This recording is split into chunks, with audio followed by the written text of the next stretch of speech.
오늘 우리에게 주시는 생명의 말씀은 요한복음 12장 1절에서 11절 말씀입니다.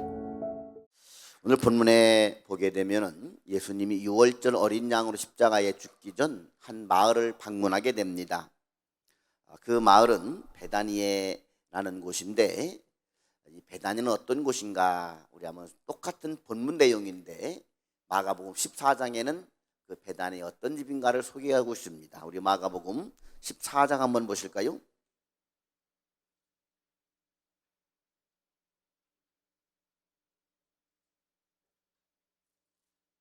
마가복음 14장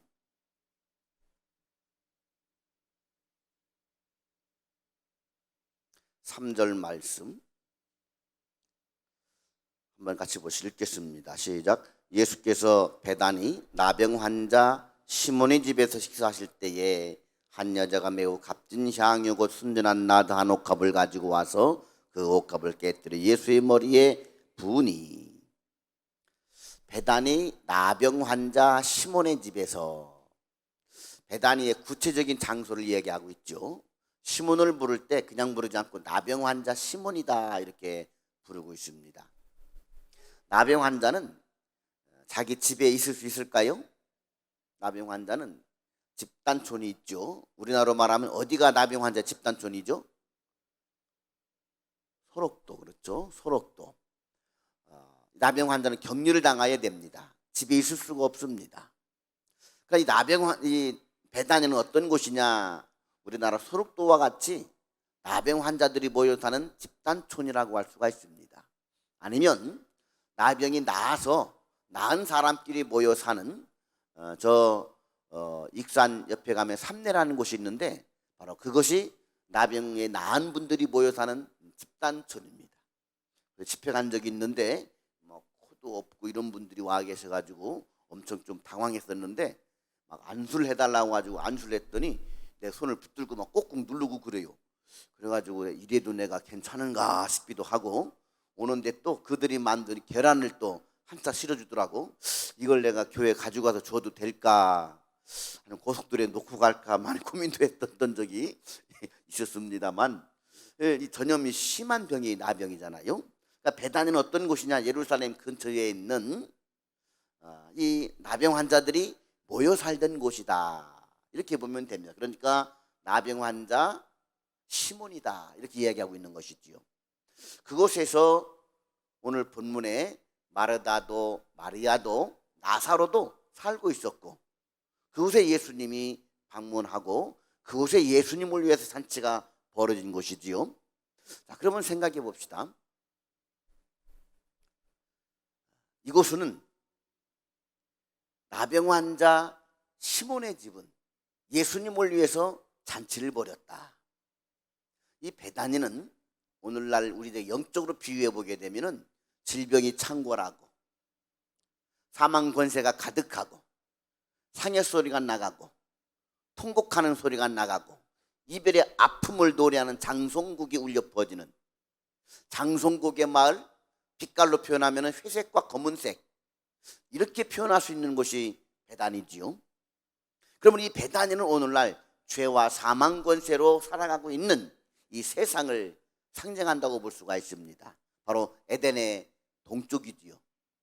온갖 살인과 질병과 또 수많은 사건과 또 통곡 소리와 장송곡이 울려 퍼지는 세상, 하루에도 수십 건의 사건 사고가 터지는 세상, 어둠 가득한 세상, 바로 그것이 베다니고, 그 베다니 같은 세상이 오늘 우리가 살고 있는 세상이라는 것이지요. 그 베다니라는 세상 속에서 잔치가 열리는 곳이 있어요. 색깔로 표현하면 기쁨의 찬양곡, 행진곡, 빛깔로 표현하면 환한색, 기쁨이 있고 은혜가 넘치고 춤을 추고 향연을 올려드리는 그 시몬의 집, 베다니는 세상인데 잔치하는 시몬의 집은 바로 교회라고 볼 수가 있지요. 그래서 제일성도교회는 베다니 같은 세상 속에서 늘 찬양이 울려 퍼지고 기쁨의 잔치를 하는, 잔치하는 집 교회다 이렇게 표현해 볼 수가 있습니다. 그런데 그게 시몬의 집이지요. 시몬도 나병 환자였었는데 고침을 받고 예수님을 만나고 지금은 열심히 예수 믿는 성도가 돼서 주님을 위해서 잔치하고 있다, 이렇게 볼 수가 있는 것입니다. 그래서 베다니 같은 세상에서 교회는 시몬과 같은 변화된 사람이 필요합니다. 할렐루야. 저는 그래서 이 시몬을 교회 장로님으로 임으로 제가 임명을 했습니다. 대부분들이 장로님들은 때로 교회를 개척하기 위해서 자기 집도 예배처소로 내놓기도 합니다. 성경에 보게 되면 자기 집을 교회로 예배처 내놓은 사람들이 참 많습니다. 그래서 누구누구 집에 있는 교회에게 문안하라, 이런 이야기가 말미에 많이 나오지요. 그래서 옛날 보게 되면은 은혜 받은 사람이 자기 사랑방을 예배처소로 내놓고 자기 집을 내놓기도 하고, 그렇게 해서 교회가 세워지는 일들이 많았습니다. 적어도 이런 분들이 교회의 장로가 되어지고 이런 분들의 선한 영향력으로 그 마을이 복음화가 되는 일들이 많죠. 아마 우리 제일성도교회도 우리 장로님들은 참 이렇게 교회가 아름답게 세워지고 교육관 세워지고 넓은 주차장, 이 모든 일을 하는 데 있어서 가장 먼저 앞장서셔서 헌신하시고 또 건축하시고 이렇게 수고한 분들인 줄로 믿습니다. 그래서 한 교회에 장로가 된다고 하는 것은 그렇게 호락호락하고 쉬운 일이 아닙니다. 물질도 있어야 되고 인품도 있어야 되고 예수 만나서 변화된 삶의 간증도 있어야 되고, 할렐루야. 그래서 성경은 말하기를 장로들은 존경을 받을 자다라고 이야기하고 있는 것이지요. 조금 더 존경을 받을 장로 중은 그 중에서도 주의 종 말씀을 증거하는 말씀 장로님들이다, 목회자다, 이렇게 말하기도 합니다. 우리 목사님들도 교회를 개척할 때 제일 먼저 자기 재산부터 드리지요. 저도 교회를 개척할 때 제 아파트를 먼저 드리고 시작을 했습니다. 그래서 우리 아이들이 고등학교 거의 졸업할 때까지 사택을 떠나질 않았어요. 처음에는 지하실에서 냄새나는 지하실 교회 예배당 예배실 바로 옆에다가 방 한 칸 들어놓고 우리가 아들 하나 딸 둘을 낳았는데 그 아이들과 함께 생활하고, 또 그러다가 이제 또 옮겨갔을 때는 그 우층에 또 마련해 놓고, 또 교회를 건축할 때는 이 갈 집이 없어가지고 장로님 집에다가 이렇게 세간살이 농을 놓고, 또 권사님 집에다가 살림살이 놓고, 그리고 또 한 분 장로님 집에 방 한 칸에 들어가서 우리 5 식구가 또 한 1년 동안을 살기도 했지요. 그러다 교회를 건축하고 다시 또 사택이 또 교회 안으로 들어가는 바람에 교회로 들어가니까 모든 젊은 부부들 애를 데리고 오면 다 우리 사택에 맡기면 우리 세 남매 애들 다 키우고 또 젖주고 우유 주고 이러면서 또 완전 놀이터가 되고 애들이 삶이 없는 거예요. 삶이. 아빠, 우리도 벗어나면 안 돼? 아이들의 기도 제목이 제발 자기도 아파트 한번 사는 거야. 사택을 떠나서. 그래서 교회 장로님들이 그러더라고요. 목사님, 2018년도부터 목회자 세금이 나온다고 했어요. 2017년도 12월 달에 장로님 모이자 그러더라고. 모였더니 뭐라고 하느냐, 목사님 내년부터 목회자 세금이 들어가는데 우리 대책을 세워야 되겠습니다. 지금까지 우리 목사님께서 거의 20년 동안 사역을 해오시면서 고생 많으셨는데 우리도 나이가 먹고 한 10년, 20년 목사님 퇴임할 때쯤 되면 우리는 이미 교회 없습니다. 그리고 이 젊은 세대들이 성장을 해서 그때는 안수집사 장로가 되면은 목사님 좋은 차 타고 다니고 맛있는 것만 먹는 성공한 목회자로만 봤기 때문에 고생한 줄 모릅니다. 그러나 우리는 목사님 고생한 걸 다 보고 온 사람들입니다. 지금 30, 40대가 목회자 공경할 줄을 잘 모릅니다. 우리가 현직에 있을 때 목사님 해드릴 게 있습니다.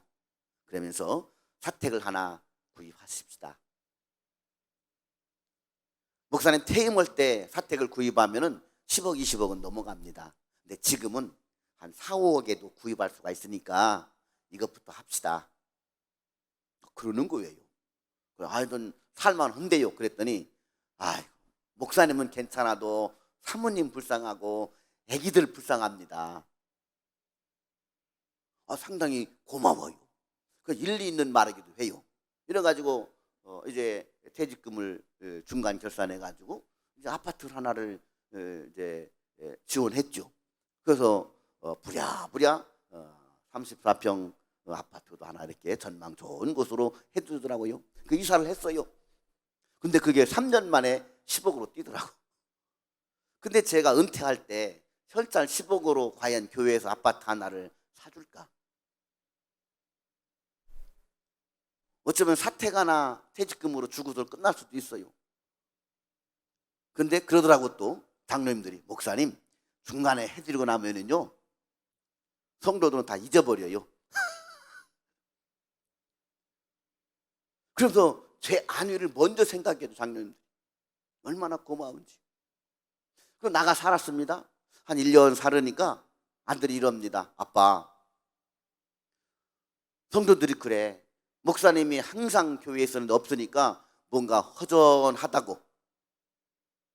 그래서 나라도 가서 교회에 있어야 될 것 같아 하더니 자기가 또 짐 싸들고 교회에 들어와요.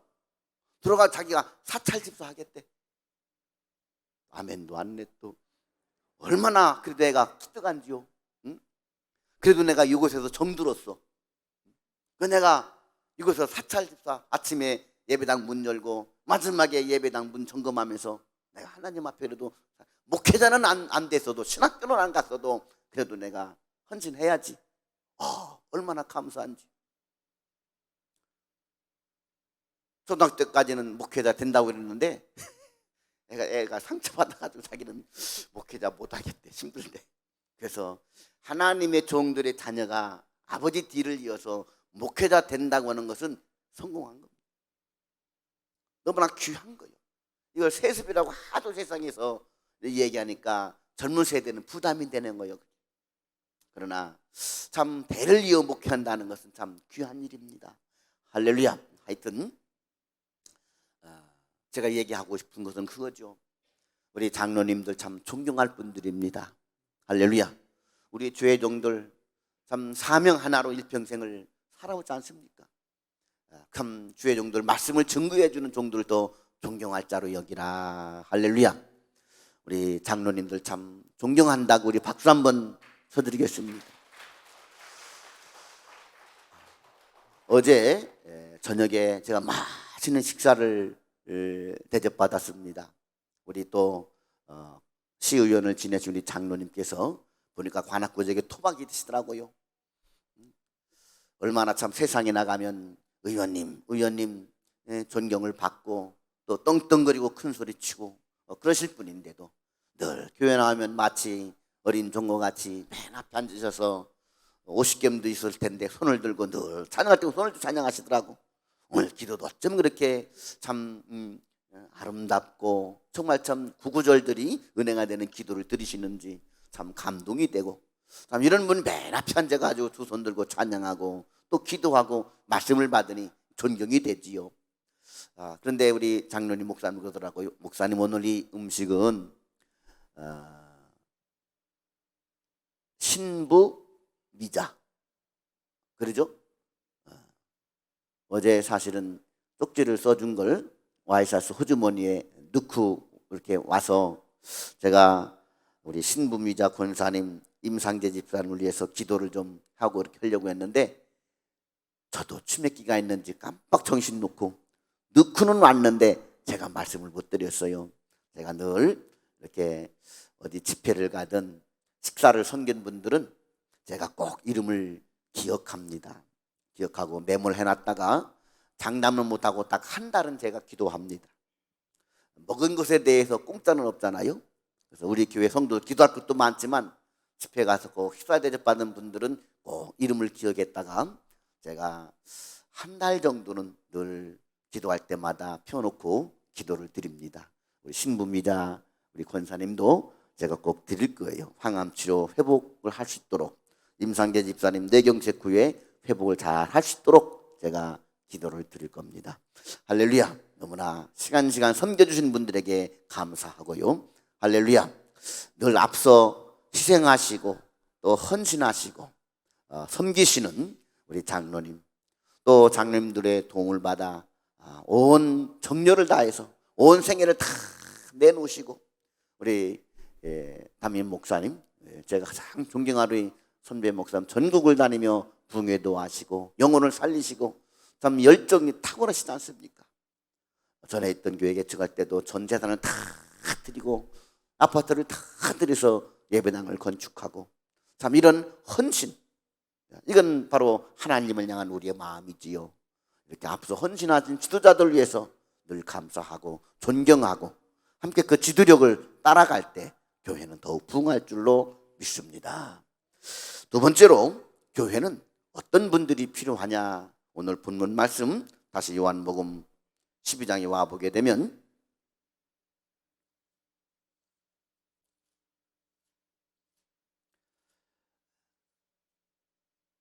거기에 예수를 위해서 잔치할세 마르다는 일을 하고 2절에 나오지요. 시몬 장로님은 자신의 집을 잔치집으로 내놨어요. 집을 내놓고 잔치에 드는 비용을 지불했겠죠. 자, 그러면 생각해 봅시다. 시몬 장로님은 자기 집을 잔치집으로 내놓았고 음식값도 지불했다고 한다면 100명의 음식값을 지불을 한 사람당 10,000원 잡아도 100만 원이고 1,000명이면 1,000만 원이죠.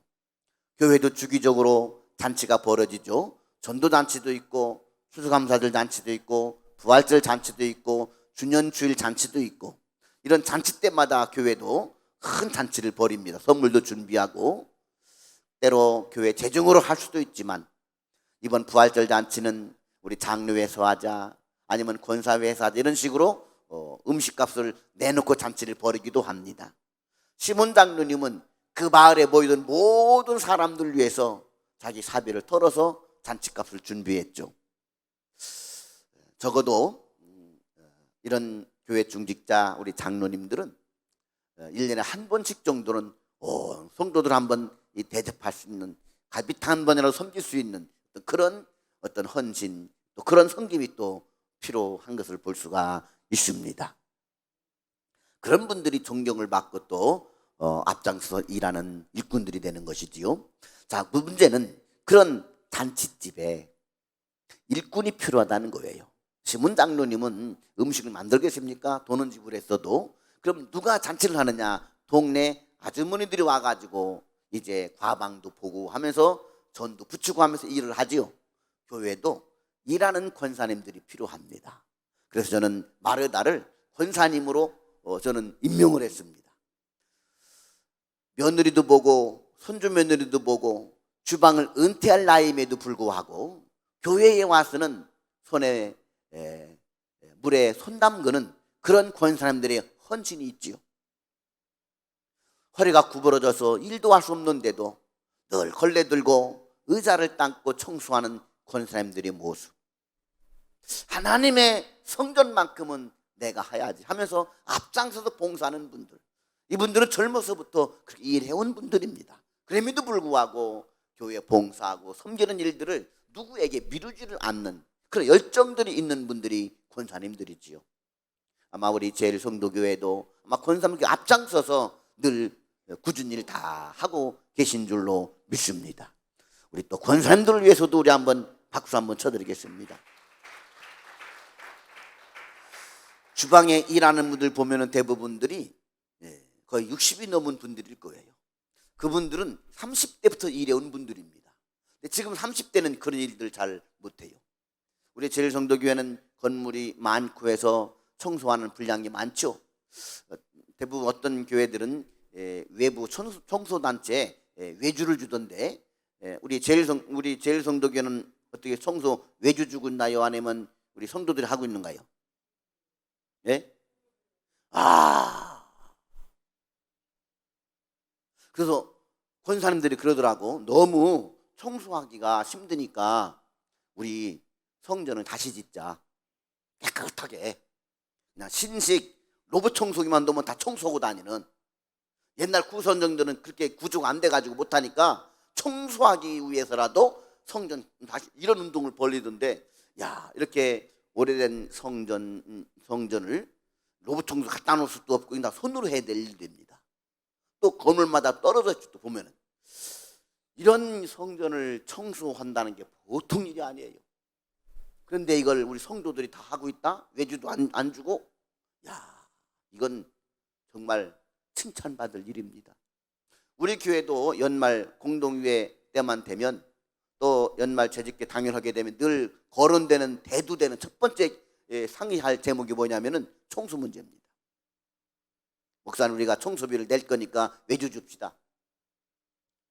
40대까지는 다 그 소리예요. 40대까지는.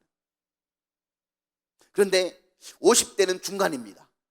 60대 이상은 그래도 하나님의 전인데 우리가 해야지 하면서 고집 부리는 분들은 60대 이상입니다. 청소도 그분들이 해요. 청소도. 그리고 꼭 우리 권사님들이 그럽니다. 꼭 젊은 것들은 꼭 이래요. 그 젊은 것들에는 그 30, 40대는 청소는 안 나옵니다. 안 나오고 뭘 주느냐? 권사님들 수고하셨다고 청소하시고 맛있는 거 사드세요. 돈 주고. 이게 현실입니다. 그런데도 지금도 이렇게 청소를 교회가 다 감당한다는, 성도한다는 것은 참 존경받고 칭찬받을 일입니다. 할렐루야. 마르다는 몸으로 봉사해요. 특별히 이 마르다는 아마 그날 잔치 음식 위원장, 주방장으로 초빙받았을 것 같아요. 왜냐하면 마르다, 마리아 그리고 나사로는 3남매가 살고 있죠. 이걸 보면 조실 부모하고 이들은 어쩌면은 부모 없는 고아로 3남매가 참 힘들게 살아갔던 이들입니다. 예수님께서 때로 베다니를 신방할 때마다 마르다, 마리아, 나사로 집을 신방했었어요. 그런데 나사로는 밖에 일하러 가고 집에는 마르다와 막내 마리아가 있었는데, 예수님이 이렇게 들어가게 되면 마르다는 부엌에서 일을 하고 마리아는 막내 근성이 있어가지고 예수님 무릎에 앉아가지고 주님 말씀해 주세요. 뭐 옛날 얘기 뭐 없습니까? 이렇게 귀여움을 떨도 냅니다. 그래서 어느 날 마르다가 시험이 들어가지고 예수님, 우리 동생을 좀 책망 좀 해주세요. 같이 부엌에서 일 좀 하게 해주세요. 그래서 예수님 말씀하시지요. 너는 일을 하고 마리아는 좋은 편을 택했다. 이렇게 또 마리아를 칭찬해 줍니다. 이걸 볼 때 마르다는 은사가 뭐냐? 부엌에서 일하는 은사였습니다. 어머님 아버님이 아마 나병으로 돌아가신지는 몰라도 잃고 난 다음 언니니까 엄마 역할을 해야 됐겠죠. 어릴 때부터 음식을 만들어 오빠 동생을 섬겼겠죠. 그러니까 마르다는 어릴 때부터 뭐라 집안일 잘하고 그리고 부엌 일을 잘하는 것입니다. 그러니까 동네 무슨 잔치를 벌이게 되면은 마르다 처녀를 불러가지고 주방장을 시키는 겁니다. 일 잘하니까. 오늘날도요, 교회에서 보면은요, 일 잘하는 사람 제일 먼저 목사님이 택해서 시킵니다. 그러면 왜 나만 시키세요? 이럽니다. 은사 받은 대로 해야지. 아멘. 이제 주방장을 선정하는데 호남식당이라고 아주 맛집을 운영하는 권사님이 계세요. 그래서 그분이 꼭 주방장을 시키는데, 네, 그렇습니다. 권사님 올해도 주방장 맡으셔야죠, 교회. 그러면 이럽니다. 목사님 제발 월요일부터 토요일까지 내가 주방에서 삽니다. 살아. 주일날 한 번만이라도 주방 탈출하고 싶은데 이제는 교회까지 와서도 또 주방입니까? 나도 좀 이쁜 매니큐어 바르고 나도 좀 깔끔한 성가대복도 입고 할렐루야 좀 하면 안 되겠습니까? 제가 그랬어요. 권사님, 월요일부터 토요일까지 세상 사람들 위해서 음식을 준비했다고 한다면 주일만큼은 하나님과 주의 백성을 위해서 음식을 준비한다면 얼마나 보람 있는 일이겠습니까? 가장 맛 좋은 솜씨를 가진 권사님이 음식을 만들어야 되겠습니까? 아니면 음식을 만들면 얼굴 찡그리고 먹을 수밖에 없는 음식을 하는 분들이 음식을 만들어야 되겠습니까? 그러자 제가 할게요. 할렐루야. 학교 선생님이 있어요. 그러길래 초등학교 선생님인데 너 초등부를 좀 맡아라 그랬더니 목사님, 애들만 보면 내가 스트레스요. 애들만 보면 스트레스래. 그런데 주일만이라도 좀 애들 안 보면 좋겠는데 또 주일학교 맡으라고요. 교사는 너보다 잘하는 사람이 없다. 은사 받은 대로 해야지. 아멘. 그래요. 은사 받은 사람이 하는 거예요. 은사 받은 사람이. 따라합시다. 은사대로 일하자. 아멘. 그래서 마르다 같은 분이 권사님이 되는 겁니다. 세 번째로 거기에 나사로가 있습니다. 나사로는 마르다처럼 음식 만드는 것도 아니고 시몬 장로님처럼 집을 내놓고 음식값을 내놓는 것도 아니고 나사로는요 와서 앉아있기만 합니다. 앉아있기만 해도 사람들이 나사로 보려고 와가지고 전도가 됐어요. 사람이다. 나사로는 안수집사다. 왜 사람들이 나사로 보러 왔느냐? 죽었다가 살아난 간증이 있습니다. 아멘. 적어도 안수집사가 되려면 간증이 있어야 돼요. 어떤 간증? 죽었다가 살아난 간증. 쉽게 말하면 변화된 간증. 분명한 삶의 간증이 있어야 됩니다. BC와 AD가 나누어주는 예수 믿기 전과 예수 믿은 이후에 삶의 변화가 있어야 돼요. 꼴초가 담배를 끊었다. 늘 주둑에 빠진 사람들이 참 이제는 술 한 모금 입에 댈 수 없는 참 모범적인 사람이 되었다. 늘 집에서 폭행하던 사람이 아주 선량한 사람이 되었다. 이건 기본이고, 정말 예수 믿고 그의 삶과 인격과 삶의 목표가 변화된 사람. 옛날에 고구마 전도왕 뭐 있어 그런 집사님, 그런 분들이 교회 안수 집사님들이잖아요. 또 진돗개 전도왕 이런 분들이 안수 집사였잖아요.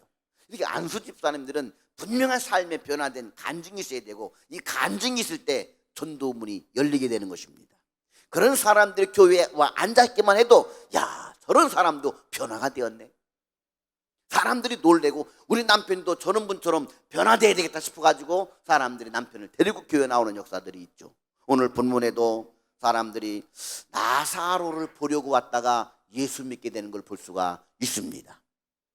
서리 집사가 안수 집사로 추천받을 때는 바로 그런 분들이 추천받는 거예요. 변화된 삶의 간증이 있는 사람, 그 사람 때문에 예수 믿는 사람들이 늘어나는 사람, 그런 분들이 안수 집사가 돼야 나중에 그런 분들 중에서 정말 시몬 장로님 같은 분들도 나오게 되는 것입니다. 이 삶에 변화된 증거가 없이 안수 집사가 되면은요, 보통 30대 40대 안수 집사가 되죠. 친구가 개업을 해서 식당을 열었어요. 그러면 60대는 그 집에 가서 음식을 먹어보니까 정말 맛이 없어. 그래도 다음에 또 식당을 갑니다. 그 식당을 가 또 먹어주면 또 팔아줍니다. 이게 60대입니다. 50대는 친구가 식당 개업해서 가서 음식을 먹어봤더니 정말 맛이 없어. 그러면은요, 맛없다고 안 씁니다. 아, 잘 될 거야. 격려해주고 다음부터 그 집에 안 갑니다. 근데 40대는요, 친구가 개업했어. 음식을 먹었는데 정말 맛이 없어. 댓글 답니다. 그것도 식당이냐? 이게 60대, 50대, 40대의 다른 점입니다. 60대는 그래도 친구의 우정 때문에 가 팔아줘요. 50대는 팔아주진 않아도 헐뜯진 않아요. 40대는 있는 그대로 다 말합니다. 이게 40대의 정서입니다. 30대는 잘 모르겠어요. 갭차가 너무 많이 나가지고 하여튼. 그래서 교회에서도 마찬가지입니다. 전국 교회를 다 다녀보고 제가 또 이 총회나 지역 노예연합회 중직을 맡고 있어서 여러 교회들 문제 교회마다 가서 이렇게 보게 되면은요, 꼭 30대 40대의 젊은 안수 집사람들이 꼭 이렇게 문제를 일으키고 막 고소하고 막 이런 건들이 많이 발생을 해요. 이게 왜 그러느냐? 분명한 예수 만난 삶의 간증이 없기 때문에 그래요. 참으로 예수 만난 사람, 정말 삶이 변화가 된 사람은요, 그렇게 비판적이지 않습니다. 그 속에 은혜가 있기 때문에, 십자가의 보혈이 있기 때문에. 아멘. 그래서 적어도 안수 집사들은 삶의 간증이 있는 사람. 그래서 저는 나사로를 안수 집사님으로 임명을 한 겁니다. 마지막으로 이제 집사님이 나와야 되겠죠. 마리아 집사님. 참 이분은, 오빠는 그래도 죽었다가 살아난 간증으로 사람들을 불러왔고, 마르다 언니는 주방에서 열심히 일을 해서 섬기고 있고, 시몬 장로님은 집을 내놓고 음식값을 내놓고 섬기고 있는데, 나도 은혜를 받았으면 누구보다도 예수님께 은혜를 많이 받은 사람인데, 나도 뭔가 하고 싶은데 돈도 없고, 그렇다고 죽었다가 살아난 간증도 없고, 뭐 집도 없고, 섬길 게 없는 거야. 그러자 마리아가 자기의 있는 것을 찾습니다. 그게 뭐냐? 그것은 결혼 지참금으로 준비하고 있는 옥합이 있었던 거예요. 이스라엘 처녀들은 어릴 때부터 엄마가 옥합을 하나 주면서 또 용돈 생길 때마다 여기다가 저축을 하라. 그때는 은행이 없으니까 순전한 나드, 즉 향수를 한 방울 두 방울씩 사가지고 이 항아리에 저축을 하라. 이 항아리를 깰 때 결혼하는 날이지요. 여자에게 있어서는 이 항아리를 깨는 날이 가장 행복한 날입니다. 왜? 평생을 함께할 낭군을 만난 날이기 때문에. 그러므로 이 항아리는 처녀에게 있어서 소망이요, 꿈이요, 그녀의 행복이었던 것입니다. 그런 부푼 기대감으로 일평생 저축을 해서 옥합 한 항아리를 만들어 놨는데, 마리아도 어머니도 없이 아버지도 없이 살면서 아르바이트하고 돈 생길 때마다 이 결혼의 꿈을 꾸면서 옥합을 준비했겠죠.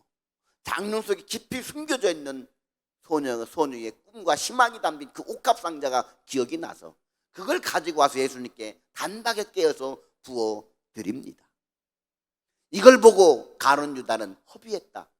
그걸 팔아서 가난한 자들에게 주었으면 300데나리온, 약 우리 돈 3천여만 원, 4천여만 원이 되는 큰 돈인데, 1데나리온은 일꾼 하루 품삯입니다. 하루 일당이 10만 원이면 3천만 원, 20만 원이면 한 6천만 원 되겠네요. 오늘날도 처녀들이 시집을 갈 때 3천에 6천 정도 결혼비가 들지요. 마찬가지입니다. 1년의 연봉에 해당되는 돈을 단박에 깨서 예수님께 부어드리는 것이죠. 이걸 보고 가룟 유다는 아깝다고 한 것입니다. 그러자 예수님 뭐라고 말씀하시느냐? 가만두어라. 이 마리아는 내가 죽음을 준비하고 있느니라. 복음이 전파되는 곳마다, 마가복음 14장에 보게 되면 복음이 전파되는 곳마다 이 마리아의 행한 일을 그대로 전하여라.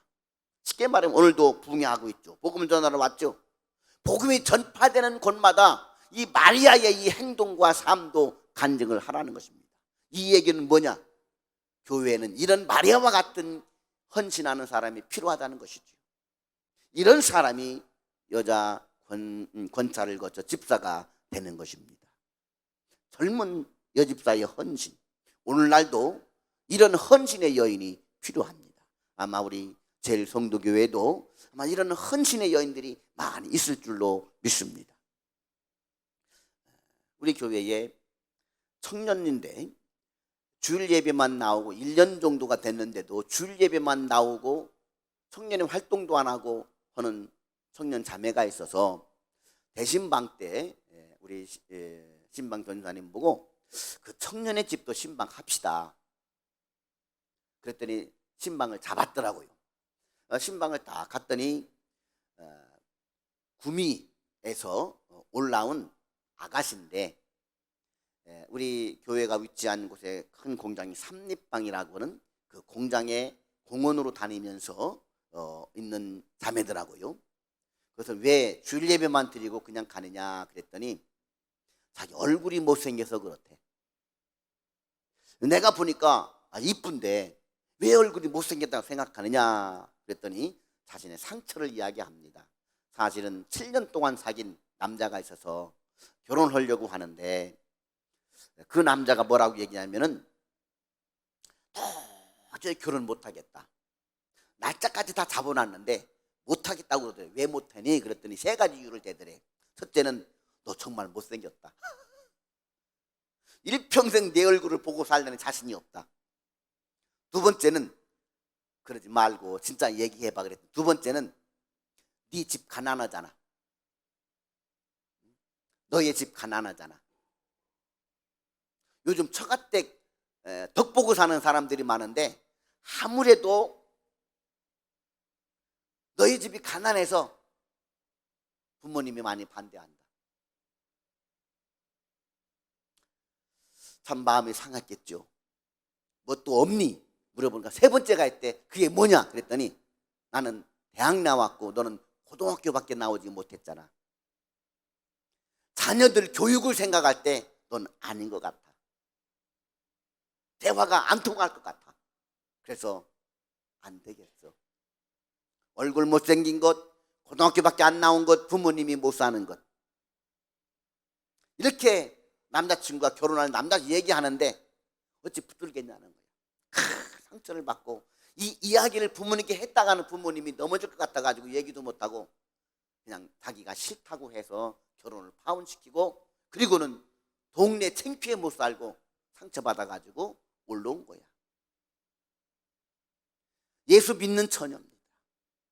그래서 교회는 다녀야 되겠는데 그런 자신이 너무 부끄럽고 상처받아가지고 얼굴을 들을 수가 없어서 뒤에 앉았다가 가곤 했던 겁니다. 참 마음이 안 됐어요. 그래서 그렇습니다. 예, 우리 예수님이 너를 만들고 너를 낳았는데 하나님이 너를 이렇게 만들었다고 한다면은 너를 이렇게 만든 하나님을 원망하지 않느냐? 뭔가 하나님께서 가장 선한 뜻 가운데 너를 이렇게 만들었겠지. 그리고 너를 가난하지만 너희 부모님을 태해서 나오게 했겠지. 네가 이걸 부끄러워한다는 것은 예수님을 두 번 십자가에 못 박는 일이다. 너를 위해 주님은 십자가에 피 흘려 죽으셨다. 너를 보고 하나님은 따라 내가 너를 심히 기뻐하노라.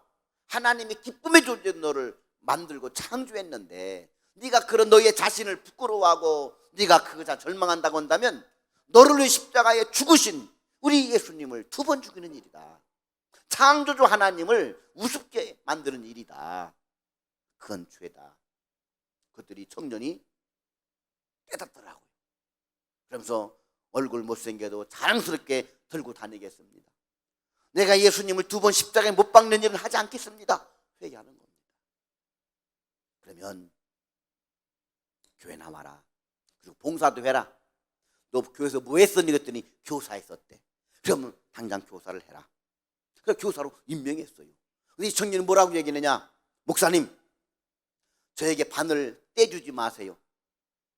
저 혼자 한번 바늘 만들어 보겠습니다. 그러더니 이 청년이요, 토요일만 되면은 떡볶이 이렇게 니약간을 만들어 가지고 초등학교 앞에 가가지고 떡볶이를 해서 나눠주면서 애들 전도하는 거예요. 놀아주고 뭐라고 하느냐? 주일날 우리 교회 오면 내가 더 맛있는 거 해줄게. 전도하기 시작합니다. 한 6개월이 되니까 애들이 반이 10명이 됐어요. 1년이 되니까 한 막 30명이 돼버렸어요, 반이.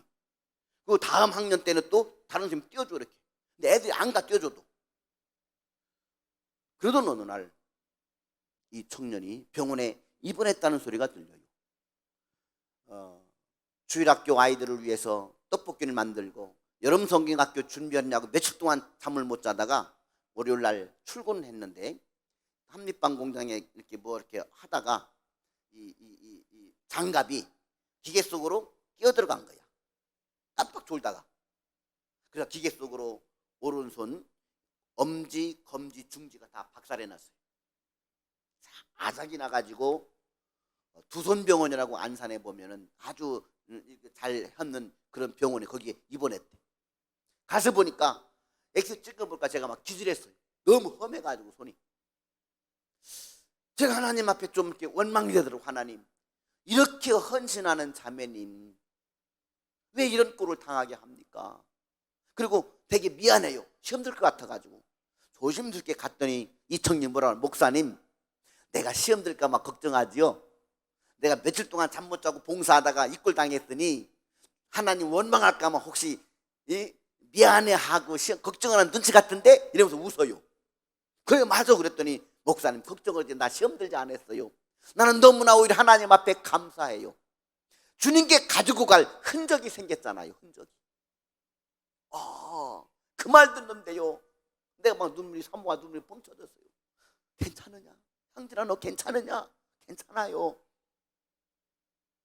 네, 그랬어요. 야, 너 얼굴 못생겨서 신랑도 그냥 갔다며, 손까지 네가 세 손가락 없으면 걱정된다. 너 어떻게 시집 갈까? 그랬더니 좋아하는 사람 없으면 혼자 살죠. 주님 신랑 담아서 살죠. 괜찮아요. 그때부터 제 기도 제목은 하나님 시집 가게 해주세요. 아멘. 그리고 이제 한 달 만에 퇴원을 했어요. 퇴원을 했는데 주일날 저를 불러요. 목사님.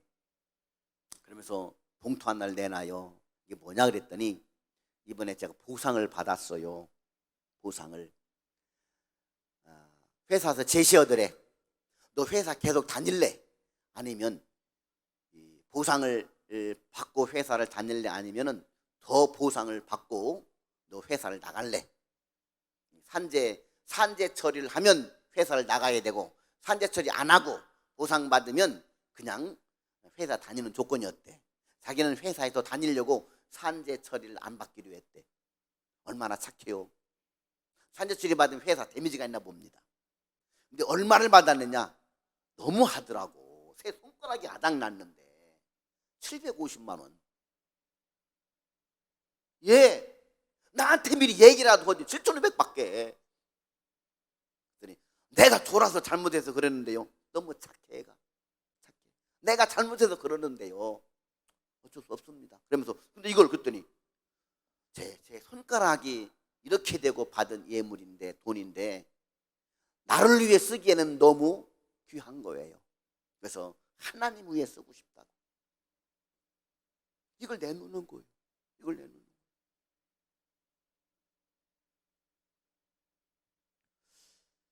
그러니 제가 이거 말리지도 못하겠고,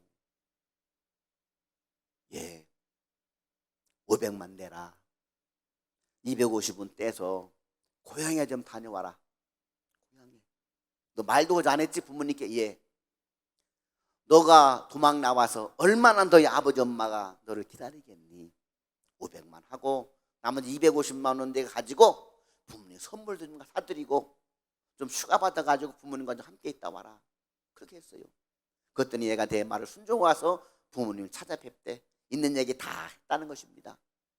그 딸을 만난 부모님이 얼마나 참 애가 타기도 했었고, 또 그 애가 돌아와서 얼마나 감사하겠어요.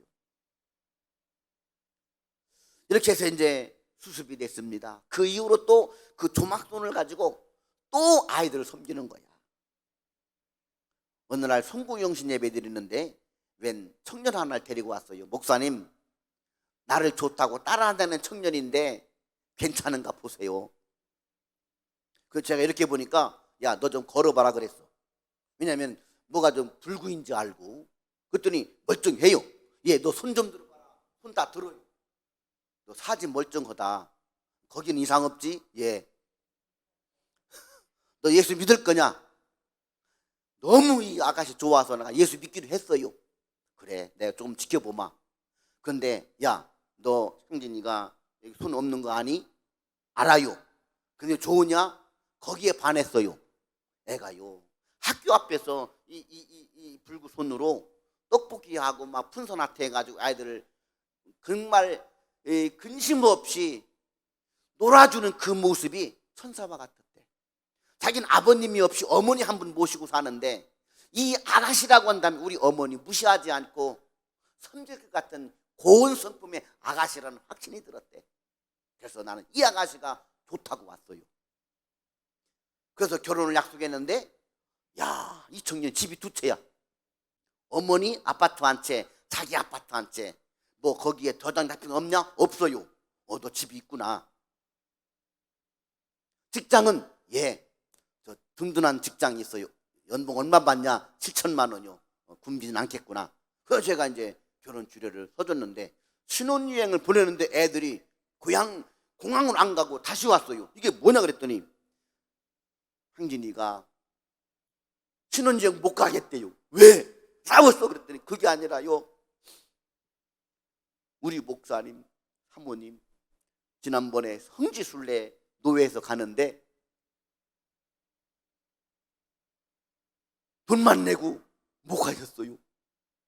교회 선비이고 일이 장례 있어가지고 너무 안타까워가지고 내가 해외로 가려고 하니까 마음이 걸려서 이 돈으로 목사님 성지순례 보내야 되겠다고 아가씨가 그래가지고 공항에 다시 돌아왔대.